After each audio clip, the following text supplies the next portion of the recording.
Commutify presents Between the Lines with Andy Keeton. Each week, we explore the challenging issues transportation demand management professionals face on their journey to transition commuters from driving alone to more sustainable, shared, and active commuting habits. Be sure to subscribe to hear next week's episode and check out our exclusive commuter playlists on Spotify. This is Between the Lines with Andy Keeton.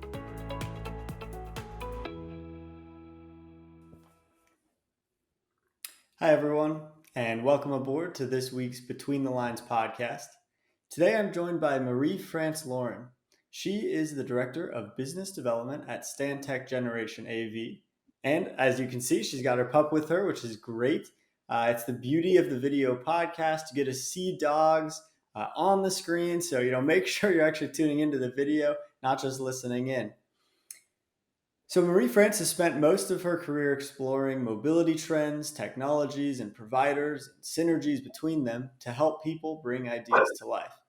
Prior to joining Stantec to work on accelerating the adoption of autonomous vehicles, she served as the Chief Development Officer for Netlift and a consultant in smart mobility, autonomous vehicles, new mobility solutions, and smart cities. She has also worked for an international mobility operator as the Director of Public Affairs, Communications, and Strategic Development, where she was responsible for autonomous vehicle demonstrations in Canada. We'll be talking about why autonomous vehicles will help save the planet. But first, thanks for being on, Marie-France. Thank you so much for having me on today. Really happy to be here. Yeah, I think it's going to be a really interesting conversation because autonomous vehicle or AV technology is here. And we've had a conversation in the past on a past episode about autonomous shuttles.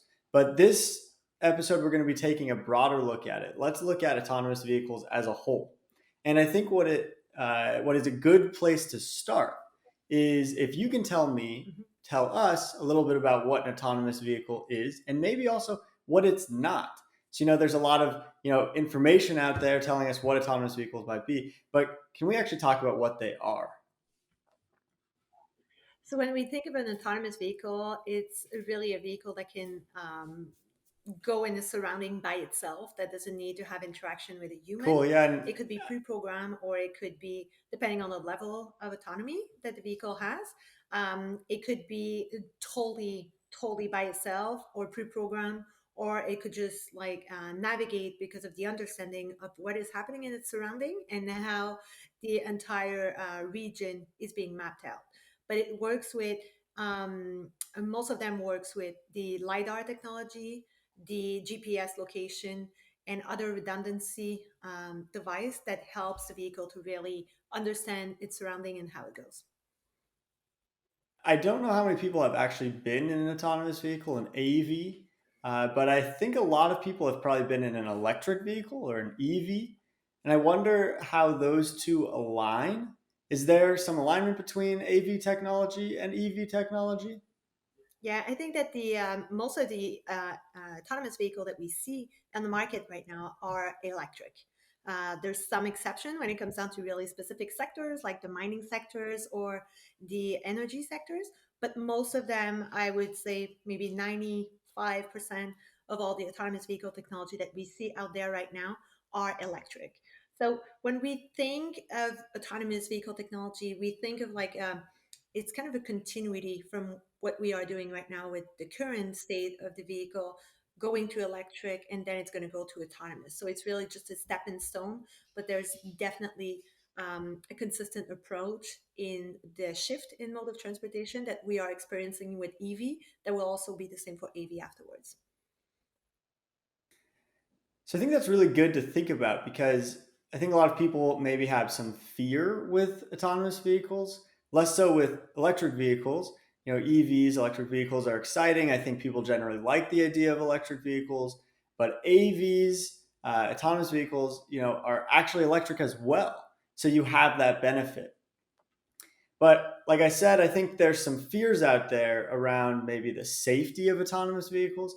Can you tell us a little bit more about that? What are the safety implications and maybe possibly even the benefits of an AV?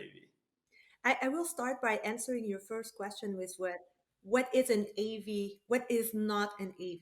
So when we think of some OEM, so vehicle manufacturer that are talking about AV in their vehicle, it's usually not AV. It's usually a driver assist. So it helps the driver or enhance some of the safety program to make sure that there's kind of a redundancy in what the driver is doing versus what the road and the environment is. So when you think of those vehicles where you see incident or accident when somebody was sleeping in those vehicles are not meant to be autonomous. They're meant to still have a human behind the wheel that can take over if there's anything that doesn't go right. But this is the first miscommunication element when it comes down to AV.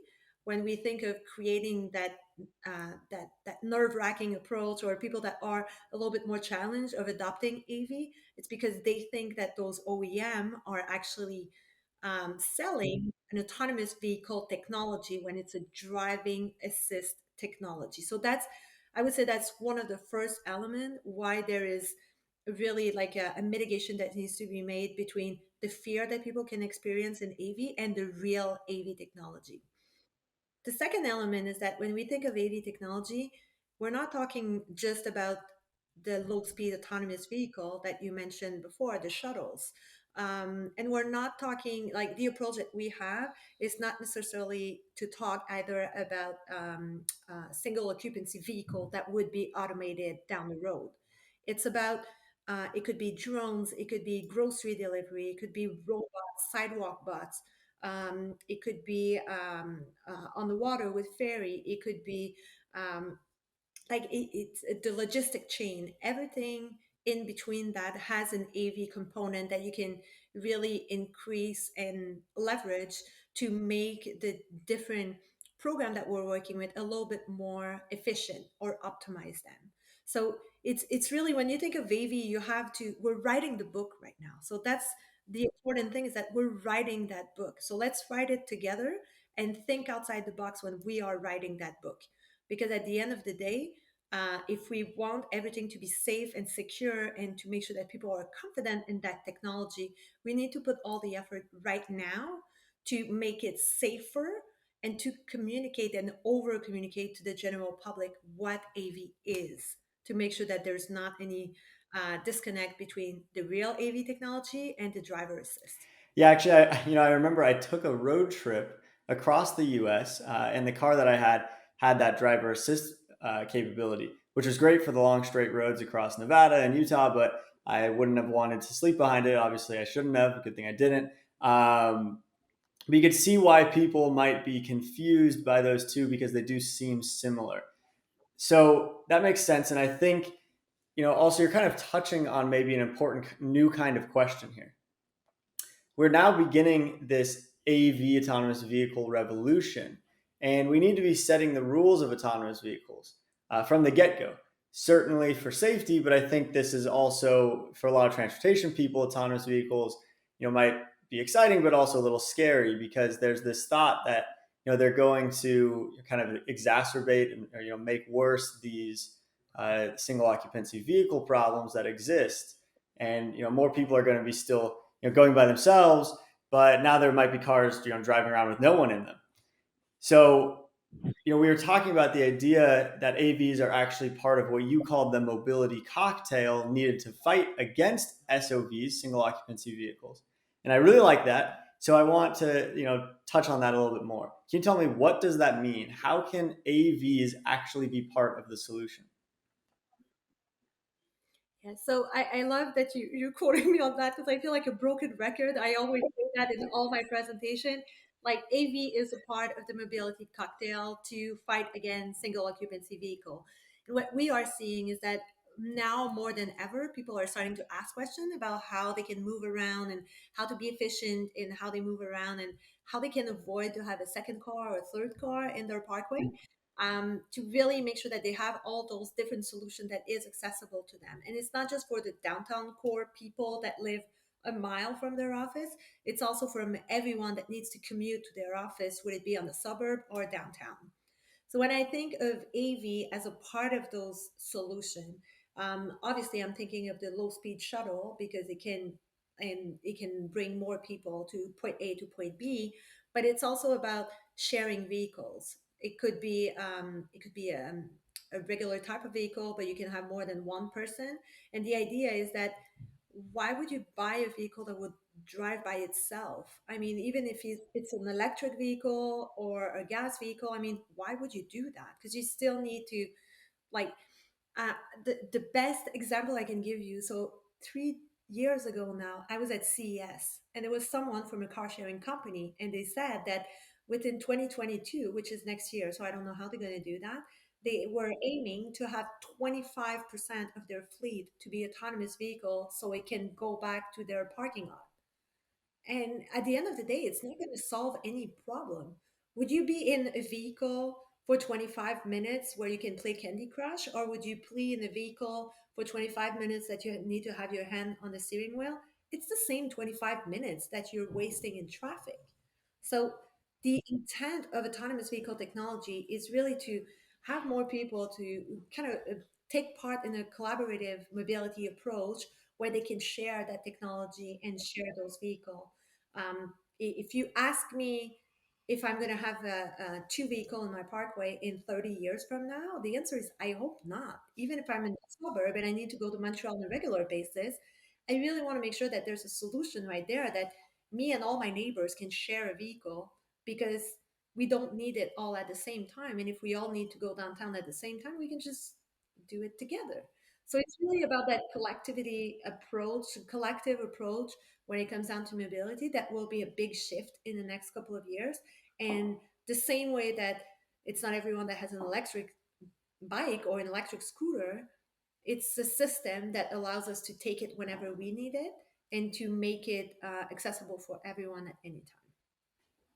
So you touched on the idea of sharing and the sharing economy being brought in via the AV, but how does an autonomous vehicle technology help with that goal right now? We obviously have shared vehicles out there with Uber and Lyft, and you could even count car shares and things like that. But how does an AV actually help with this? So the first thing that I'm going to say, and I don't want to contradict you, but when we think of sharing vehicle, I don't think that Uber and Lyft are sharing a vehicle. They're picking one person, driving one person.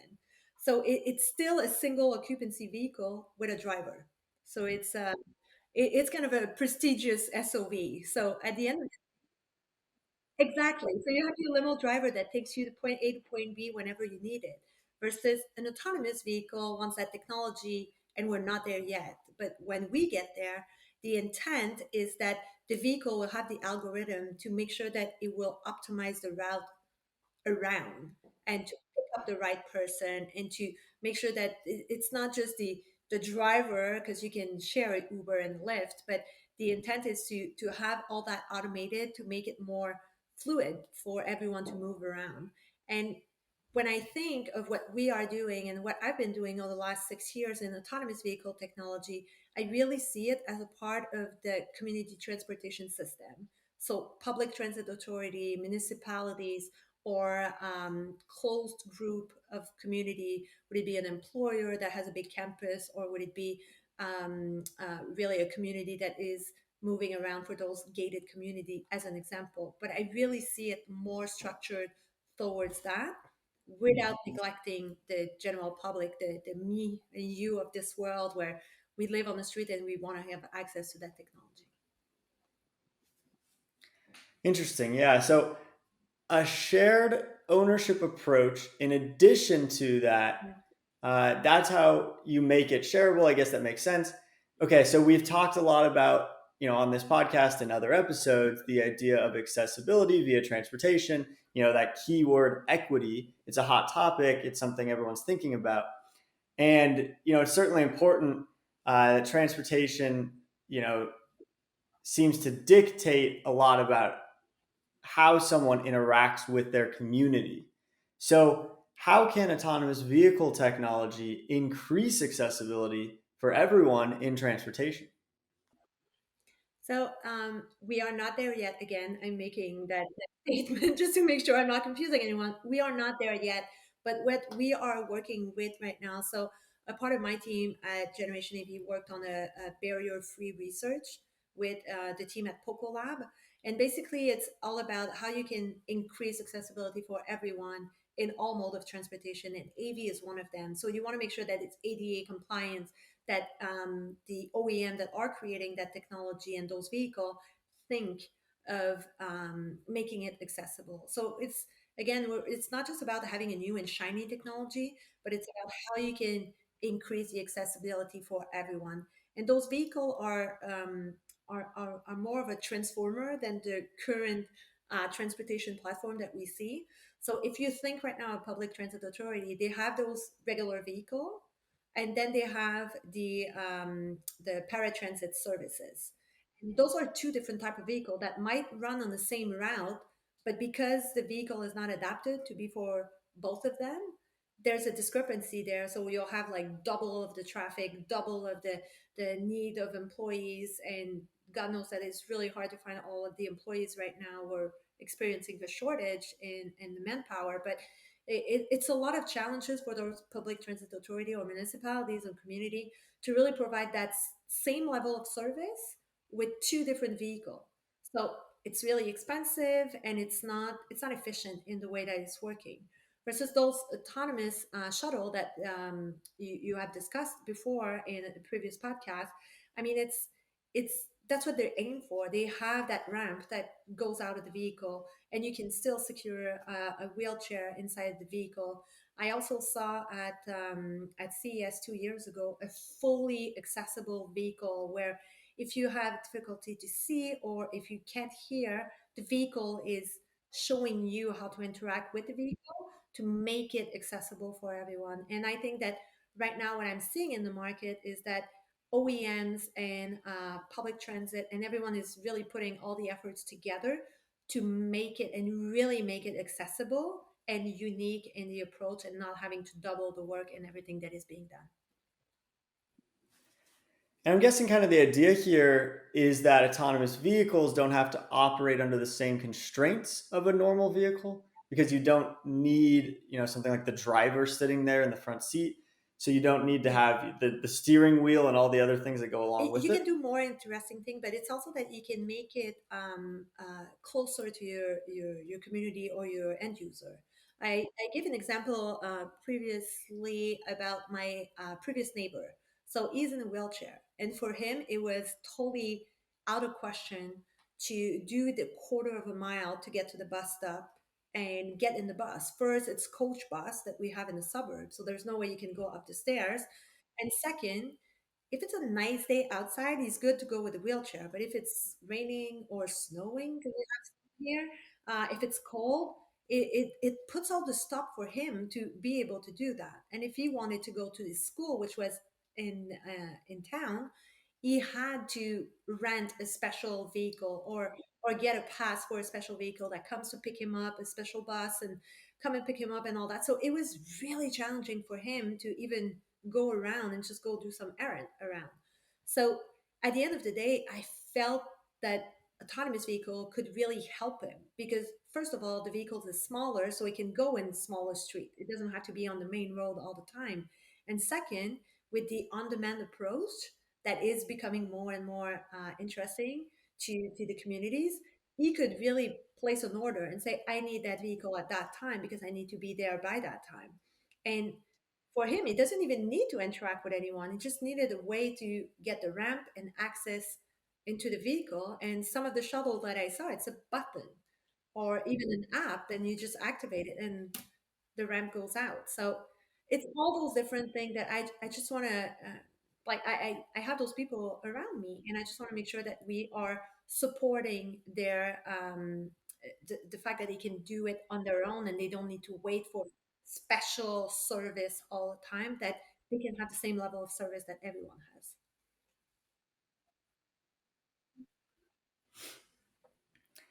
Yeah, I think that's great.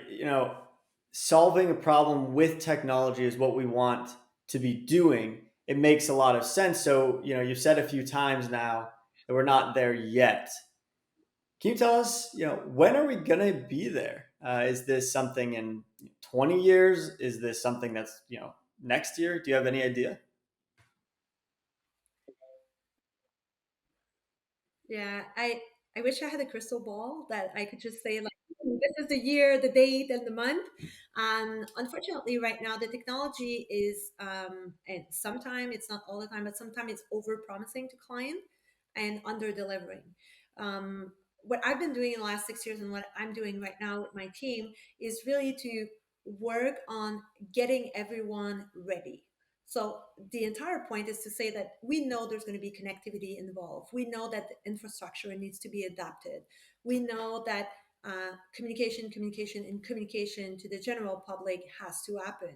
We need to educate the different stakeholder all around. Like, would it be the government, but also the people that will be using the vehicle? We need to educate everyone. So those points all together makes it really relevant to start having the conversation right now and plan ahead of time. I don't like when you see something and then you realize it doesn't work and you have to scratch it all off and restart. Because when it comes down to infrastructure in general, that could be really expensive, and you don't want to just realize one morning that you missed the boat and the tsunami is about to hit you and your surfboard is not around. So it's really about like how you get ready to face that. And one of my good friend told me one day, he said, I want to have that conversation with you because I do not want to face what I faced with micromobility in the past. He was telling me, it's like one day we woke up and there was 300 electric scooter at the corner of the street and we had no clue what to do about what kind of policy you need to put, what's the regulation, how you manage that, we don't know. So AV is kind of the same. We know it's coming, so let's embrace that change and learn from it and get ready to face it when the client and when you are ready, but also when the technology is ready. I love that idea and that approach. You know, so anyone who's thinking about autonomous vehicles and is scared about them or hesitant or you know is excited, has ideas they just might want to explore more, definitely reach out to Marie-France and she'll show she'll connect you with the right people and then you can figure out the future of autonomous vehicles together. I love it. It's a great idea. I just volunteered you for some things. I hope you're okay with that. uh, so this is a fun question. I think we're kind of getting towards the end, but it's coming in the future, right? Autonomous vehicles. We're going to have them at some point. But can you tell me, from your expert opinion, what does that future look like? What is this ideal future of autonomous vehicles, and what can we make it look like in the future? I feel like the first step will be to follow the lead of the market. So right now we think of AV in the fact of like low speed autonomous vehicle. I think that goods movement will become way faster than people movement. So we all already see like there's um, they're having challenges to recruit truck driver. They're having challenges to recruit people that are working on airport field. There's really those what we call the 3D, so the dirty, dangerous, and dull kind of jobs that are out there and necessary out there. We have a challenge to recruit those people. So if we can use the technology to maintain those activities, because we don't want trucking to fall because there's not enough truck driver, because that will have a big economic impact. So if we can start with that, because that's the most urgent need, then let's start with that and grow from it. What I see in the future of AV and in my perfect world, it's not something that we do overnight. It's really something that is being built and adapted to every community, because it's not an inbox solution. It's not something that you just open your suitcase and say, ta-da, this is what you need. It has to be tailored to what the community really need and what is expected from that technology. And AV is cool, it's new, it's shiny. We know we're the cool kids, we know that. But at the end of the day, I would never do a project just because it's cool. I need to do a project because there's an added value to it. So when I think of the future and the community of the future, I really see AV as being a role to help people and the community, and not as like taking something away or bringing a level of nervous nerve, not bringing nervousness to the people in that community. I really want AV technology to help them and to ease them and to make it accessible for everyone. So we've talked about the benefits of autonomous vehicles, and I think it's important, like you said, let's not just do technology to do it. Let's actually solve a problem. So can you summarize for Yeah. us, in the vast world of autonomous vehicles and everything going on, why will autonomous vehicles, or AVs, help save the planet? So autonomous vehicle will help save the planet because autonomous vehicle is a technology that will help reduce accident on the road. Those are proven studies that have been going around the last couple of years. We know that the more interaction that a driver has with all the gadget in his car, the more distracted he gets driving. And I think that autonomous vehicle will help on making transportation more fluid, more accessible, and greener because of the electric vehicle component of those autonomous vehicles. I like it. I like it. And going right back to the cocktail of solutions, I think it's a great way to say it. It's a really great way to end that. So, everyone listening, if you want to hear more about this cocktail of solutions out there that's going to help us, combat the single occupancy vehicle, make sure you come back to future episodes. We'll be talking about all these different solutions in each episode. So make sure you subscribe, listen, give us a follow, give us a like, a rating wherever you listen to podcasts. And if you haven't checked out the video, I said it at the beginning, you can see dogs on the camera. What's better than that? Come watch the video on YouTube. You can find that and a way to subscribe to our email list where we send in additional information about each episode at betweenthelines.io. And we'd love to have you back another episode.